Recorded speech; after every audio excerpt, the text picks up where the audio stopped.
Hello. ജർമ്മനിയിൽ summer വന്നു കഴിഞ്ഞിട്ടുണ്ടെങ്കിൽ ഇതന്നെ എൻ്റെ പരിപാടി. മിക്ക ദിവസങ്ങളിലും നല്ല വെയിലും കാര്യങ്ങളൊക്കെ ഉണ്ടെങ്കിൽ നമ്മളൊന്ന് നടക്കാമെന്ന് വിചാരിച്ചു പോകട്ടോ. അപ്പോൾ ഇന്ന് ഞങ്ങളിങ്ങനെ നടക്കാനായിട്ട് ഇറങ്ങിയൊക്കെയാണ്. അപ്പോൾ ഞങ്ങളുടെ വീടിൻ്റെ പരിസരങ്ങളും കാര്യങ്ങളും എങ്ങനെയൊക്കെയാണെന്നൊന്ന് കാണിക്കാമെന്ന് വിചാരിച്ചു കേട്ടോ. അപ്പോൾ അങ്ങനെ ഞങ്ങൾ നടന്നപ്പോൾ ഉണ്ട് കണ്ട് നമ്മുടെ നാട്ടിൽ ആലില്ലേ, അങ്ങനെ ആല് കറക്റ്റ് ഇങ്ങനെ നിൽക്കണം കേട്ടോ. ഞങ്ങൾ നടന്നിങ്ങനെ ഞങ്ങളുടെ വീടിൻ്റെ തൊട്ട് ബാക്കിൽ കൂടെ തന്നെയുണ്ട്. ഈ പ്രാവശ്യം വീടിൻ്റെ തൊട്ട് ബാക്കിൽ കൂടെ ഞങ്ങളിങ്ങനെ നടന്ന് പോയിക്കൊണ്ടിരിക്കുകയാണ്. അപ്പോൾ അവിടെ ഉള്ള കാര്യങ്ങളും എന്തൊക്കെയാണ് എങ്ങനെയൊക്കെയാണെന്നൊക്കെ അറിയാമല്ലോ എന്ന് വെച്ചുകൊണ്ട് ഞങ്ങളിങ്ങനെ നടന്നേ. അപ്പോൾ പോണ വഴിക്ക് നമ്മൾ കാണുന്ന ഓരോ ചെടികളും അതും ഇതും അങ്ങനെയൊക്കെ ഓരോന്നൊക്കെ വീഡിയോ എടുത്തതാണ് കേട്ടോ.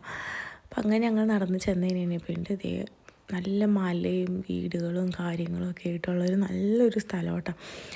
അത് കഴിഞ്ഞ് പിന്നെ അവിടെ ചെറിയൊരു നമ്മുടെ നാട്ടിലെ ഡാമെന്നൊന്നും പറയാൻ പറ്റില്ല, അങ്ങനത്തെ ഒരു ചെറിയ സംഭവമാണ് കേട്ടോ. ഞങ്ങളിതിന് മുമ്പ് പോയപ്പോഴും കണ്ടിട്ടുണ്ട് അവിടെ ഇങ്ങനെ തുറക്കണത്, ഇങ്ങനെ ഷട്ടർ തുറക്കണ പോലെ തുറക്കണതും അങ്ങനെയൊക്കെ ആയിട്ടുള്ള രീതിയിൽ കണ്ടിട്ടുണ്ട്. അതേ കണ്ട ചെറിയ രീതിയിൽ ഡാമെന്നൊന്നും പറയാൻ പറ്റില്ല, ഇവിടുത്തെ എന്തോ അങ്ങനത്തെ എന്തോ സംഭവം അങ്ങനെയൊക്കെ ആയിട്ടുള്ളൊരു പാലവും കാര്യങ്ങളൊക്കെ ആയിട്ട് ഞങ്ങൾ കണ്ടിട്ട് നല്ല രസമുണ്ടായിരുന്നു. ഭയങ്കര സൗണ്ടായിരുന്നു അതിൻ്റെ ആ വെള്ളത്തിൻ്റെ ആ ഒരു ഇതിട്ട്, അതുകൊണ്ട് തന്നെ നമുക്ക് ഒട്ടും കാണിക്കാൻ പറ്റില്ല. ഭയങ്കര സൗണ്ടെന്ന് വെച്ചാൽ ഭയങ്കര സൗണ്ടാണ് അതിൻ്റേത്.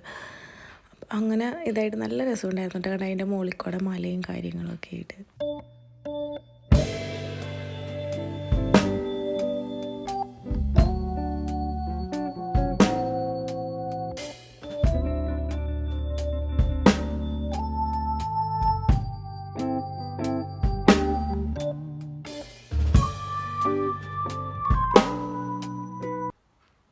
അപ്പോൾ ഞങ്ങളുടെ കറക്കവും കാര്യങ്ങളെല്ലാം കഴിഞ്ഞ് ഞങ്ങൾ വീട്ടിലെത്തിയപ്പോൾ അത്രയുള്ളൂ. Okay, by.